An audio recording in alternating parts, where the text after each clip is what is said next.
Olá, está no ar o Rádio MP Entrevista. Eu sou o jornalista Marco Aurélio Franco e vou conversar com a promotora de justiça, Giovana Caroni, coordenadora do Centro de Apoio Operacional das Promotorias de Justiça de Defesa da Saúde, o CAU Saúde. A gente vai falar sobre o SUS, o nosso Sistema Único de Saúde. Promotora Giovana, seja muito bem-vinda ao Rádio MP Entrevista. Promotora, a pergunta inicial é bem direta. Qual é o papel do Ministério Público no que se refere à saúde pública? O artigo 127 da Constituição, ele fala o seguinte, que o Ministério Público é uma instituição permanente, essencial à função jurisdicional do Estado, incumbindo-lhe a defesa da ordem jurídica, do regime democrático e dos interesses sociais e individuais indisponíveis. A saúde, Marco, é o maior exemplo de direito individual indisponível. Então, a nossa atuação na defesa da saúde, ela decorre da Constituição Federal, né? E também nós temos o artigo 196 da Constituição Federal, que diz que a saúde é direito de todos e dever do Estado, que deve ser implementado por políticas públicas. Então, a atuação do Ministério Público, ela é inerente à Constituição Federal. E o nosso papel qual que é? De estruturação de política pública, porque o SUS é um ajuste federativo, é uma política pública que oferta a resposta para as demandas de saúde da população. Antigamente a saúde, ela não era um direito. Só acessava a saúde, por exemplo, quem tinha carteira assinada. Hoje a saúde é um direito e é a maior política pública de inclusão social que nós temos no país, porque a saúde, ela garante o quê? Dignidade humana. A nossa atuação, ela é essencial. Mas na prática, dá uns exemplos de como o Ministério Público atua para defender a saúde do cidadão. Com certeza. Chega uma demanda, eu vou pegar uma demanda que é muito comum também nas promotorias. Chega uma demanda em que uma pessoa está numa UPA precisando de transferência hospitalar porque precisa de um determinado procedimento que não é ofertado na UPA. O promotor vai atuar, vai fazer contatos, vai verificar se existe com o médico regulador. E aí a gente atua no macro também.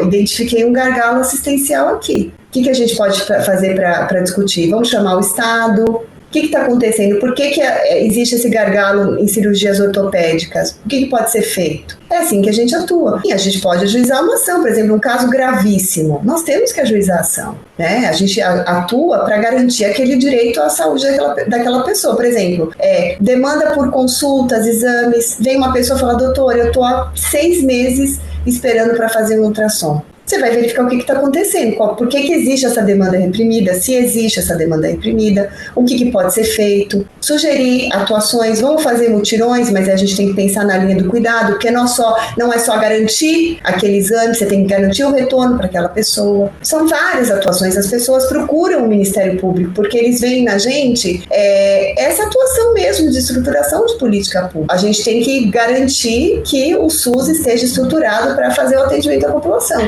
E quando a gente fala em SUS, a gente está falando de uma resposta eficiente e resolutiva, né? Muitas pessoas falam, o SUS não presta. Então vamos verificar, traga a demanda aqui para a gente, vamos discutir isso. O que está acontecendo? Por que você não está tendo esse atendimento? E aí a gente vai atuando nessa estruturação da política, porque o SUS tem todas as suas rotinas descritas, né? A ordenadora do cuidado no SUS é a atenção primária, que são os postos de saúde, as unidades básicas. Por meio da unidade básica, deveria ser sempre assim, a pessoa acessa a atenção especializada, que são as consultas, e se for o caso, acessa a atenção terciária, que é um hospital, uma internação, né? Então o SUS ele é todo estruturado. Tem a questão da logística, regulação, transporte.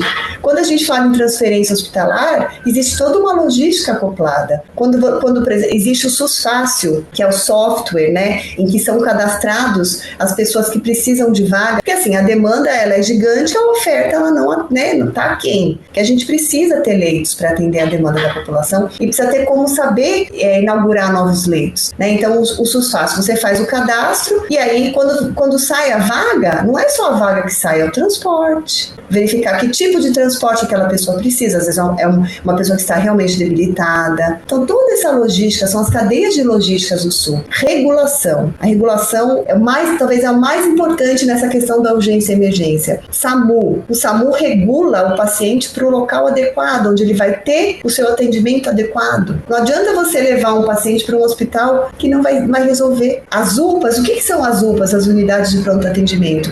São as unidades pré-hospitalares que servem para quê? Para estabilizar o paciente. E aí, para fazer essa distribuição, aqui estabilizou, a gente vai fazer a alocação dele, por exemplo, demanda cardíaca. A gente tem que ter um setor de hemodinâmica que é habilitado pelo Ministério da Saúde. Por que determinados hospitais não ofertam, por exemplo, um tratamento para IAM, infarto agudo do miocárdio, ou um CAT, cateterismo? Porque ele não tem um setor de hemodinâmica. Quem que habilita esse serviço? É o Ministério da Saúde, o Estado tem que fazer a deliberação. Então a saúde é extremamente complexa e o Ministério Público, ele dá conta de tudo isso. O Ministério Público é o grande defensor da saúde pública. E aí, promotora, a senhora fala que ele é o defensor, ele participa do planejamento também. A gente sabe que esse ano vai acontecer, eu não sei se é anual, parece que é anual, as conferências municipais de saúde, não é isso? Qual a participação do MP nisso? A participação popular é uma diretriz do SUS.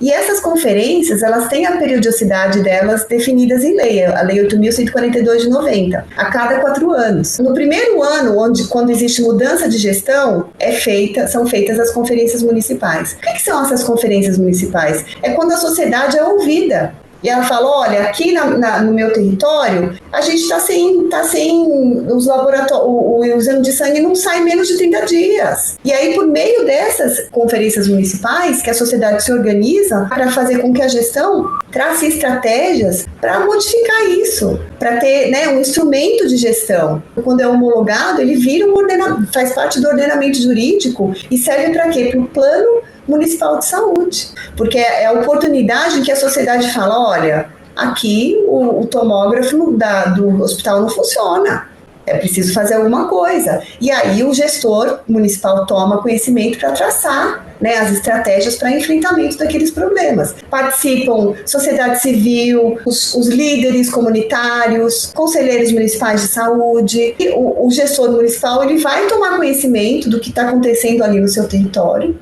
e vai traçar estratégias, para que haja uma política pública efetiva. O Ministério Público não é obrigado a estar ali. Os promotores de justiça, eles têm um canal direto com os conselhos municipais de saúde. E o presidente do conselho, os conselheiros, eles se fazem presentes. Então, eles vão trazer isso também para o promotor. E, assim, a população, ela acessa o promotor de justiça. Este foi o Rádio MP Entrevista com a promotora de justiça, Giovana Caroni, coordenadora do Centro de Apoio Operacional das Promotorias de Justiça e de Defesa da Saúde, o CAU Saúde.